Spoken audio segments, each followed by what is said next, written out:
Terre di Venezia e Card Giovani, due carte servizi pensate rispettivamente per i turisti e per gli studenti che desiderano visitare le bellissime terre veneziane. Sentiamo cosa ha da dirci in merito il neoassessore al turismo Giorgia Andreuzza.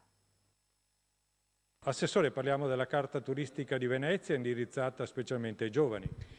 Una card turistica si chiama Card Terre di Venezia, c'è uno strumento molto importante perché viene distribuito gratuitamente presso tutti i nostri uffici di informazione, per cui il turista gratuitamente può avere dei servizi sul territorio, per cui le aziende in questo momento anche di congiuntura economica, di crisi, a loro diamo la possibilità di promuoversi, di farsi conoscere e il turista trova anche un qualcosa in più in quella che è un territorio molto importante. La cosa molto bella è che abbiamo cominciato a pensare la card abbinata a degli itinerari, per cui il turista nel momento in cui ha in mano questa carta comincia sì a avere uno strumento di gratuitività per i servizi, però nello stesso tempo a conoscere il territorio. Molto importante per i giovani perché a seguito di questa abbiamo anche assieme alla provincia di Padova con l'assessore e oggi neoeletta consigliere regionale Arianna Lazzarini abbiamo contribuito al progetto della Card Giovani. Anche qui uno strumento importantissimo perché sono moltissimi gli studenti di Padova